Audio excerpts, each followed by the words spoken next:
ഞങ്ങളും ക്രൂശിക്കപ്പെട്ട ക്രിസ്തുവിനെ പ്രസംഗിക്കുന്നു. ദൈവ തിരുനാമത്തിന് മഹത്വം ഉണ്ടാകട്ടെ.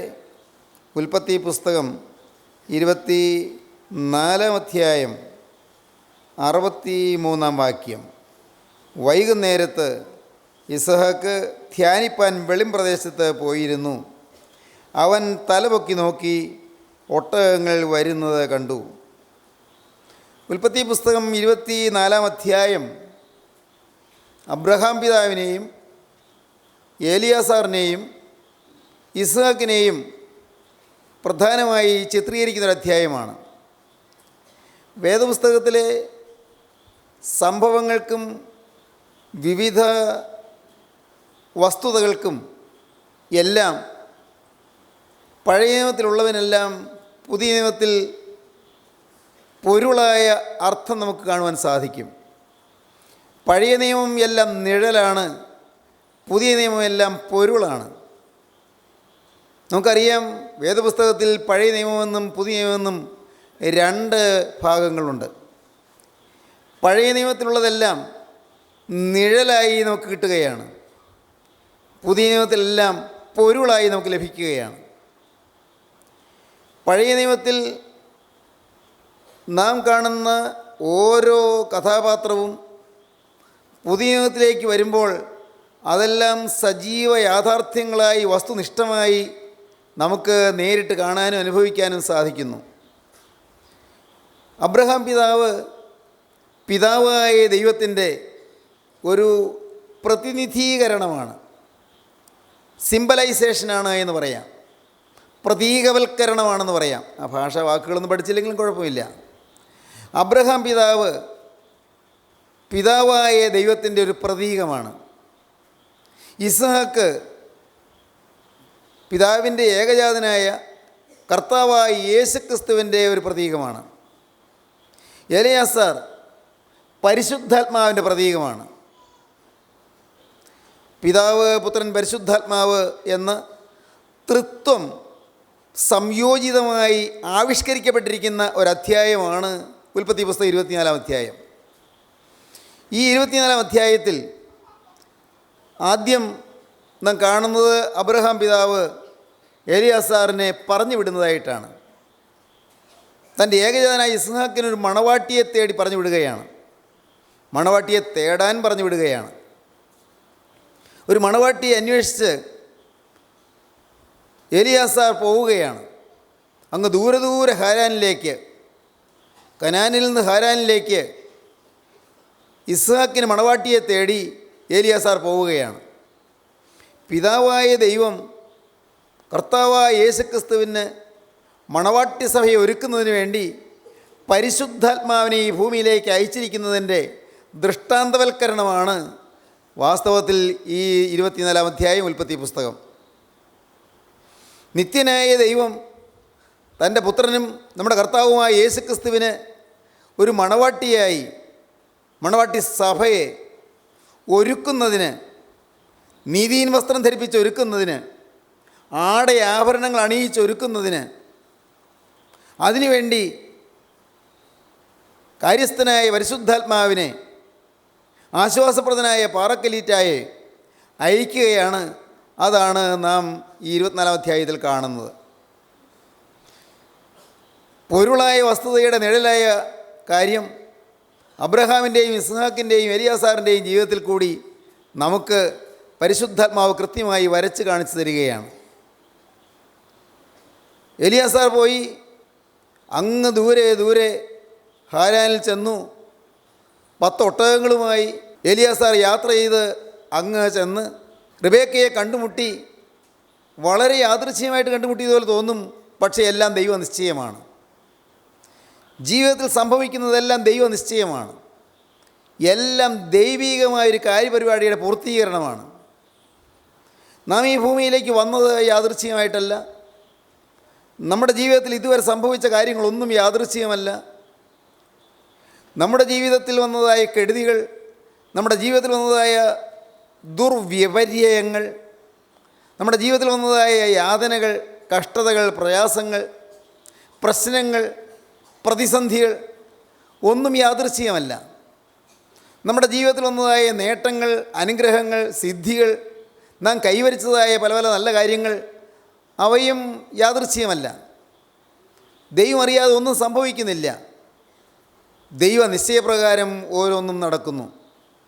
പ്രിയപ്പെട്ടവരെ, ജീവനുള്ള ദൈവത്തിന് നമ്മെ ഓരോരുത്തരെക്കുറിച്ചും വളരെ സുനിയതമായ ചില പദ്ധതികളുണ്ട്, വളരെ വ്യക്തമായ ചില പ്ലാനുകളുണ്ട്.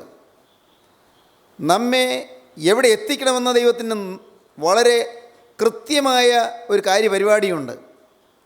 നമ്മുടെ ജീവിതത്തിൽ നമ്മെ എവിടെ എത്തിക്കണമെന്നുള്ളതായ ദൈവത്തിൻ്റെ ആ ആഗ്രഹം കൊണ്ടും പദ്ധതി കൊണ്ടും ദൈവം അതിലേക്ക് ബന്ധപ്പെടുത്തിക്കൊണ്ടിരിക്കുകയാണ്. നാം ഒരിക്കലും ദൈവത്തിൻ്റെ കാര്യപരിപാടിക്ക് വിഘ്നം സൃഷ്ടിക്കരുത്. യൗസേപ്പിനെ ഉയർത്തി ഉയർത്തി മിസ്രയീമിൻ്റെ ഭരണാധികാരിയാക്കാൻ ദൈവത്തിന് കാര്യപരിപാടിയുണ്ട്. എന്നാൽ ആ കാര്യപരിപാടിയെ തകർക്കാൻ യൗസേപ്പിന് കഴിയും. എങ്ങനെ?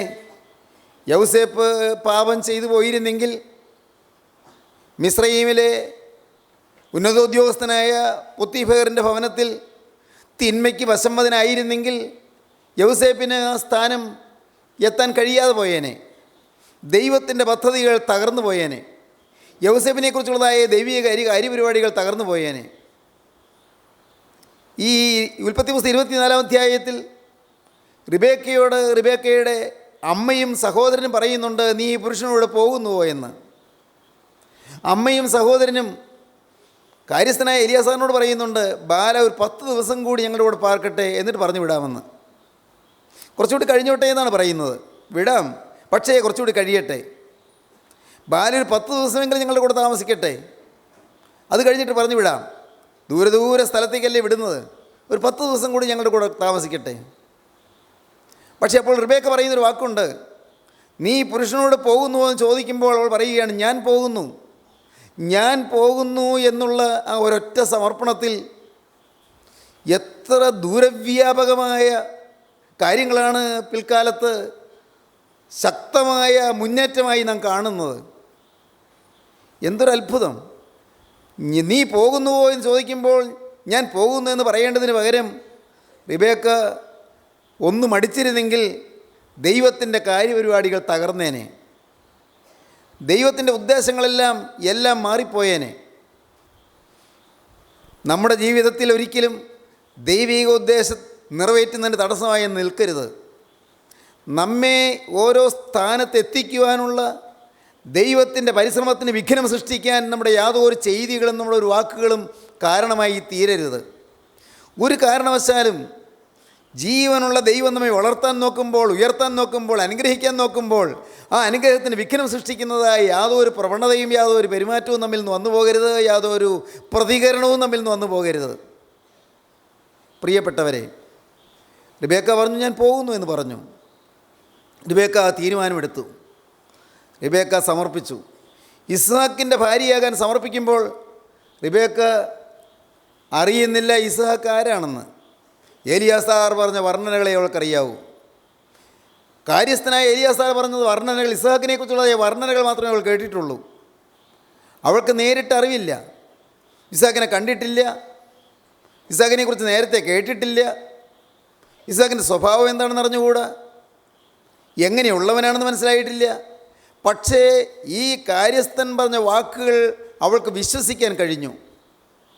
ഞാൻ പറയും, നാം ദൈവത്തിൻ്റെ വചനം കേൾക്കുമ്പോൾ ഒന്ന് വിശ്വസിക്കാൻ സാധിക്കുന്നൊരു മഹാഭാഗ്യമാണ്.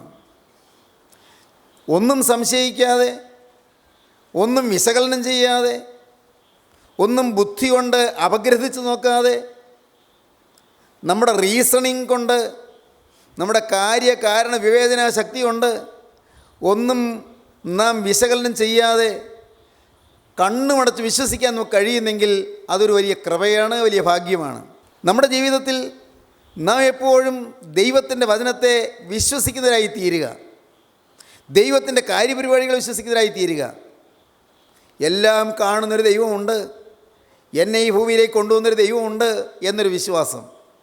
എല്ലാം അറിയുന്നൊരു ദൈവമുണ്ട്, എൻ്റെ ജീവിതത്തിൽ ഇനിയും എല്ലാം നന്മയ്ക്കാക്കി മാറ്റാൻ ഈ ദൈവത്തിന് കഴിയും എന്നുള്ള വിശ്വാസം.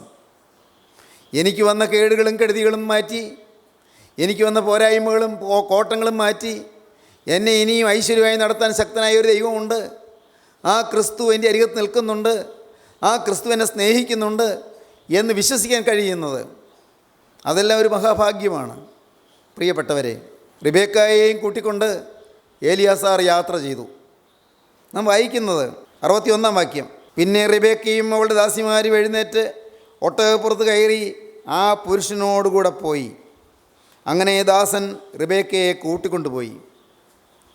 ഒട്ടകപ്പുറത്ത് കയറി യാത്ര ചെയ്ത് പോവുകയാണ്. നെടുകെ കിടക്കുന്ന മരുഭൂമിയിൽ കൂടി, അങ്ങ് ഊഷരമായ മരുപ്പറമ്പിൽ കൂടി ഒട്ടകപ്പുറത്ത് കയറി റിബേക്കയും ഏലിയാസാറും വേലക്കാരും ഒട്ടകങ്ങളും എല്ലാമായി അങ്ങനെ യാത്ര ചെയ്ത് നീങ്ങുകയാണ്.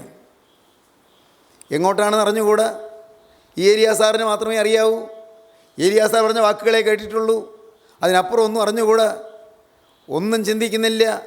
അപ്പനെയും അമ്മയെയും സഹോദരനെയും അങ്ങനെ പ്രിയപ്പെട്ടവരെയും ഇത്രയും കാലം ജീവിച്ചു വന്ന വീടിനെയും എല്ലാം വിട്ട് റിബേക്ക പുറപ്പെടുകയാണ്.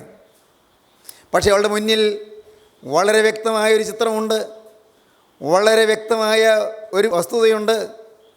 ഇസ്ഹാക്കിൻ്റെ അരികിലേക്കാണ് പോകുന്നത്, അരിമോണവാളിൻ്റെ അരികിലേക്കാണ് പോകുന്നത്. ഞാൻ കണ്ടിട്ടില്ലെങ്കിലും, ഞാൻ അറിയുന്നില്ലെങ്കിലും, എനിക്കൊരു കാര്യവും വിശദമായി മനസ്സിലാക്കാൻ കഴിഞ്ഞിട്ടില്ലെങ്കിലും ഈ ഏലിയാസാർ പറഞ്ഞതായ വാക്കുകൾ വിശ്വസിച്ചുകൊണ്ട് ഞാനിതാ പോവുകയാണ്. വളരെ ശക്തമായ ഒരു ചുവടുവെപ്പാണ് റിബേക്കയുടെ ആ നടപടി. സഹോദരങ്ങളെ, നിങ്ങൾ വിശ്വസിക്കൂ. നിങ്ങളും ക്രിസ്തുവിൻ്റെ കൂടെ ഇറങ്ങി പുറപ്പെടാൻ നേരത്ത് നിങ്ങളുടെ ജീവിതം സമർപ്പിക്കുമ്പോൾ, നിങ്ങളൊരു മാനസാന്തര അനുഭവത്തിലേക്ക് വരുമ്പോൾ, യേശു ക്രിസ്തുവിനെ നിങ്ങളുടെ ഹൃദയത്തിലേക്ക് നിങ്ങൾ വിളിക്കുമ്പോൾ, കർത്താവേ നീ എൻ്റെ ഹൃദയത്തിലേക്ക് എഴുന്നള്ളി വരണമേ, നീ എൻ്റെ നാഥനായ എൻ്റെ ഹൃദയത്തിലേക്ക് വരണമേ നിങ്ങൾ പ്രാർത്ഥിക്കുമ്പോൾ അപ്പോൾ സാധിക്കുന്നത് ഒരു വലിയ മഹാത്ഭുതമാണ്. അപ്പോൾ സംഭവിക്കുന്നത് ഒരു മഹാത്ഭുതമാണ്. ക്രിസ്തു നമ്മുടെ ഹൃദയത്തിലേക്ക് എഴുന്നള്ളി വരികയാണ്. ക്രിസ്തു നമ്മുടെ ജീവിതത്തിന് നിയന്ത്രണം ഏറ്റെടുക്കുകയാണ്. ക്രിസ്തുവിൻ്റെ ആത്മാവ് നമ്മെ നടത്തിക്കൊണ്ട് പോവുകയാണ്. നമുക്കൊന്നും അറിഞ്ഞുകൂടാ. നാം നടന്നുപോയ വഴികളിലൂടെയല്ല പോകുന്നത്, കണ്ടിട്ടില്ലാത്ത വഴികളിൽ കൂടിയാണ് പോകുന്നത്. ഈ വഴിയെ നീ ഇതിനു മുമ്പ് സഞ്ചരിച്ചിട്ടില്ലല്ലോ എന്ന് യഹോവയായ ദൈവം യോശുവായോട് പറയുന്ന പ്രകാരം നാം സഞ്ചരിച്ചിട്ടില്ലാത്ത വഴിയിൽ കൂടി നാം ഇതാ പോവുകയാണ്. എന്താണ് അടുത്തത് എന്ന് നമുക്ക് അറിഞ്ഞുകൂടാ. ഇതെന്നാണ് ഈ യാത്ര തീരുന്നതെന്ന് നമുക്ക് അറിഞ്ഞുകൂടാ. നാം ഇതാ ഏലിയാസാറിൻ്റെ കൂടെ യാത്ര ചെയ്ത് പോവുകയാണ്. പരിശുദ്ധാത്മാവിൻ്റെ പിറകെ നാം യാത്ര ചെയ്ത് പോവുകയാണ്. അതെന്ത് സുഖപ്രദമായ യാത്രയാണ്. ഏലിയാസാറിൻ്റെ വർണ്ണനകൾ കേൾക്കാം, ഇസ്ഹാക്കിനെക്കുറിച്ചുള്ള വർണ്ണനകൾ കേൾക്കാം, ഇസ്ഹാക്കിൻ്റെ സ്വഭാവ ഗുണത്തെക്കുറിച്ചുള്ള വർണ്ണനകൾ കേൾക്കാം. അബ്രഹാം പിതാവിൻ്റെ ഏകജാതനായ ഇസ്ഹാക്ക്, വർഷങ്ങൾ നീണ്ട കാത്തിരിപ്പിന് ശേഷം ലഭിച്ച ഈ ഇസ്ഹാക്ക്, അപ്പനെ അനുസരിക്കുന്ന ആ ഓമനപുത്രൻ, അപ്പൻ്റെ മുമ്പിൽ കൈ നീട്ടിക്കൊടുത്ത മകൻ, അപ്പൻ കൈയും കാലും കെട്ടി യാഗപീഠത്തിന്മേൽ കിടത്തിയപ്പോൾ പുഞ്ചിരിയോടെ അപ്പൻ്റെ മുഖത്തേക്ക് നോക്കി അങ്ങനെ യാഗപീഠത്തിന് മീതെ കിടന്ന ഇസ്ഹാക്ക് ഓരോന്നിങ്ങനെ റിബേക്കായെ വർണ്ണിച്ച് കേൾപ്പിക്കുകയാണ്. ഓരോ വാക്കുകളും കേൾക്കുമ്പോൾ റിബേക്കയുടെ ഹൃദയം ഇങ്ങനെ ആനന്ദം കൊണ്ട് പുളകം കൊള്ളുകയാണ്. സമാധാനവും സന്തോഷമുള്ള ഹൃദയത്തിലേക്ക് അലതല്ലി കടന്നു വരികയാണ്. ആശ്വാസത്തിൻ്റെ അത്ഭുതകരമായ നിമിഷങ്ങൾ അവൾ ചെലവഴിക്കുകയാണ്. യാത്രാക്ലേശം മറക്കുകയാണ്, ദുരിതങ്ങൾ മറക്കുകയാണ്. ഉഷ്ണക്കാറ്റ് അവളെ ഏശാതെ അവളുടെ ശരീരത്തിൽ ഏൽക്കുന്നുണ്ടെങ്കിലും അതറിയാതെ അതിനേക്കാൾ അപ്പുറം അനുഗ്രഹദായകമായ വാക്കുകൾ കേട്ട് അവൾ ആനന്ദം കൊണ്ട് ആശ്വാസം കൊണ്ട് മുന്നോട്ട് പോവുകയാണ്. റിബേക്ക ഏലിയാസാറിൻ്റെ ആ നല്ല വർണ്ണനകൾ കേട്ടുകൊണ്ട് കഠിനമായ ശക്തമായ സൂര്യരശ്മിയുടെ ആ ആഘാതം അവളുടെ ശരീരത്തിൽ ഏൽക്കുന്നുണ്ടെങ്കിൽ പോലും ഏൽക്കാതെ വണ്ണം വലിയൊരു സമാധാനത്തിൻ്റെ സ്നേഹത്തിൻ്റെ മൂടുപടം അണിഞ്ഞുകൊണ്ട് അവിടുത്തെ യാത്ര ചെയ്ത് പോവുകയാണ്. പ്രിയപ്പെട്ടവരെ, നിങ്ങളുടെ ജീവിതത്തിൽ പരിശുദ്ധാത്മാവിൻ്റെ വചനം നിങ്ങൾ ഉൾക്കൊണ്ടുകൊണ്ട് പരിശുദ്ധാത്മാവിൻ്റെ വചനത്തിൻ്റെ പിന്നാലെ പരിശുദ്ധാത്മാവിൻ്റെ വചനത്തോട് ചേർന്ന് നിങ്ങൾ യാത്ര ചെയ്യുമ്പോൾ ഇതുവരെ നിങ്ങൾ അനുഭവിച്ചിട്ടില്ലാത്തൊരാശ്വാസം നിങ്ങൾക്ക് ലഭിക്കും. നിങ്ങൾക്ക് കിട്ടിയിട്ടില്ലാത്ത വലിയൊരു സന്തോഷം നിങ്ങൾക്ക് ലഭിക്കും. നിങ്ങൾ ഈ ക്ലേശങ്ങൾ മറക്കും. ഇന്നിവിടെ നമുക്ക് ക്ലേശങ്ങളുണ്ട്, ഇന്നിവിടെ നമുക്ക് രോഗങ്ങളുണ്ട്, ഇന്ന് നമുക്ക് വേദനകളുണ്ട്, ഇന്ന് നമുക്ക് പ്രശ്നങ്ങളുണ്ട്. നമ്മുടെ ഉള്ളു വിങ്ങുന്നുണ്ട്, ഹൃദയം ഇങ്ങനെ ഉരുകി തിളയ്ക്കുന്നുണ്ട്, മനസ്സ് ചിലപ്പോഴെല്ലാം പതറുന്നുണ്ട്, ഭീതിയും ഭയവും നമ്മെ അലട്ടുന്നുണ്ട്, നാളെയെക്കുറിച്ചുള്ള ആശങ്കകൾ നമ്മെ വലയം ചെയ്യുന്നുണ്ട്. എങ്ങനെ മുന്നോട്ട് പോകുമെന്നറിയാവുന്ന അമ്പരപ്പിലാകുന്നുണ്ട്. പരിഭ്രമം നമ്മെ മൂടുന്നുണ്ട്. നാം പലപ്പോഴും അമ്പരപ്പിലായി നിന്ന് പോകാറുണ്ട്. സ്നേഹിതരെ, ഈ ദുരിതം പിടിച്ച യാത്രയിൽ, ഈ ക്ലേശഭൂയിഷ്ടമായ യാത്രയിൽ നമുക്ക് താങ്ങും തണലുമായി ദൈവത്തിൻ്റെ വചനവും ദൈവത്തിൻ്റെ ആത്മാവും നമുക്ക് എപ്പോഴും കൂടെ ഉണ്ടായിരിക്കട്ടെ.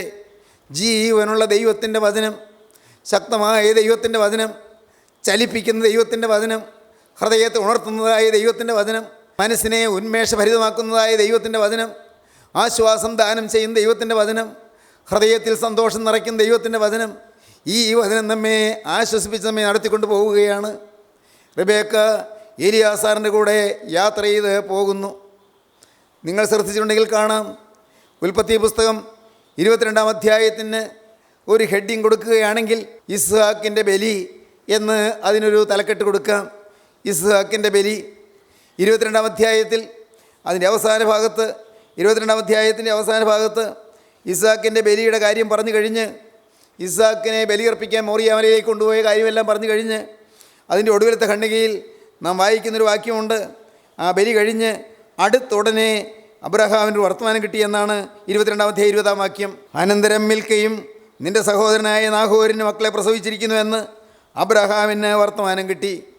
അങ്ങ് ദൂരെ 600 മൈലിലേറെ ദൂരെ നാഹോരിന് മക്കളുണ്ടായി, അബ്രഹാമിൻ്റെ സഹോദരനായ നാഹോരിന് മക്കളുണ്ടായി എന്ന വർത്തമാനം കിട്ടി. തുടർന്ന് നാം വായിക്കുന്നൊരു ഭാഗമുണ്ട്, അത് 23-ാം വാക്യമാണ്. ബെഥുവേൽ റിബേക്കയെ ജനിപ്പിച്ചു. ഇസ്ഹാക്കിൻ്റെ ബലി, അതിനെ തുടർന്ന് റിബേക്കയുടെ ജനനം. വളരെ അർത്ഥവത്താണ്. യാഗം കഴിഞ്ഞു, മണവാട്ടി പിറക്കുന്നു. യാഗം കഴിഞ്ഞു, മണവാട്ടി പിറക്കുന്നു. പ്രിയപ്പെട്ടവരെ, ഇസ്ഹാക്കിൻ്റെ ബലി, ആ യാഗം കഴിഞ്ഞു. ഇതാ ഇസ്ഹാക്കിനുള്ള കന്യക പിറന്നു കഴിഞ്ഞു. ദൈവത്തിന് സ്തോത്രം. നിങ്ങൾക്ക് മനസ്സിലായോ? കർത്താവായ യേശുക്രിസ്തുവിൻ്റെ മണവാട്ടിയാണ് സഭ. യേശുക്രിസ്തുവിൻ്റെ മണവാട്ടി. ഈ സഭ ഉദയം കൊള്ളുന്നത് യേശുവിൻ്റെ ക്രൂശാരോഹണത്തെ തുടർന്നാണ്. യേശുവിൻ്റെ ക്രൂശിലെ തിരുബലിയെ തുടർന്നാണ്. യേശുക്രിസ്തുവിൻ്റെ തിരുബലി, അതിൻ്റെ ഫലമായിട്ടാണ് ക്രൈസ്തവ സഭ ഉദയം കൊള്ളുന്നത്, ക്രിസ്തു വിശ്വാസികൾ ഉളവാകുന്നത്. സഹോദരങ്ങളെ, നിങ്ങൾ മനസ്സിലാക്കൂ, വേദപുസ്തകത്തിലെ ഓരോ സംഭവവും നിസ്സാരമല്ല. ഓരോ വാക്കും അർത്ഥവത്താണ്, വിലയേറിയതാണ്. ഈ ബൈബിൾ അതിമനോഹരമായ ആശയങ്ങളുള്ളത് മാത്രമല്ല, ഇത് സജീവ ചൈതന്യമാർന്ന വചനമാണ്. ദൈവത്തിൻ്റെ വാക്കാണ്, ദൈവത്തിൻ്റെ വചനമാണ്. ദൈവത്തിൻ്റെ വചനം ദൈവത്തിൻ്റെ ശക്തിയുള്ള വചനമാണ്. ഈ വചനത്തിൽ അവിടെ എടുത്തു പറയുന്നു, 22-ാം അധ്യായത്തിൻ്റെ അവസാന ഭാഗം, ഇസ്ഹാക്കിൻ്റെ യാഗം കഴിഞ്ഞ ഉടനെ ബെഥുവേൽ റിബേക്കയെ ജനിപ്പിച്ചു.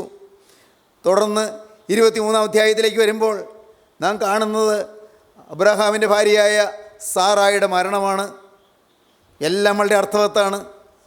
ഇസ്ഹാക്കിൻ്റെ ബലി, റിബേക്കയുടെ ജനനം, സാറ മരിക്കുന്നു, സാറായുടെ മരണം. നിങ്ങൾ ശ്രദ്ധിച്ചാൽ കാണാം, അബ്രഹാം പിതാവിന് ഇക്കണ്ട യാത്രയിലെല്ലാം കഴിഞ്ഞ് ഇന്ന് അബ്രഹാം ആദ്യമായി ഒരു തുണ്ട് നിലം മേടിക്കുകയാണ്, ഒരല്പം ഭൂമി സമ്പാദിക്കുകയാണ്. അത് 23-ാം അധ്യായത്തിലാണ്. ഒരല്പം ഭൂമി സമ്പാദിക്കുന്നു. മക്പേല ഗുഹ, അത് സമ്പാദിക്കുന്നത് ഭാര്യയെ അടക്കാൻ വേണ്ടിയാണ്. അതിൽ ആ ഗുഹയിൽ ഉൽപ്പത്തി പുസ്തകം 49-ാം അധ്യായത്തിലേക്ക് വരുമ്പോൾ നാം കാണും, ആ ഗുഹയിൽ 6 പേരെ അടക്കം ചെയ്തു എന്ന്.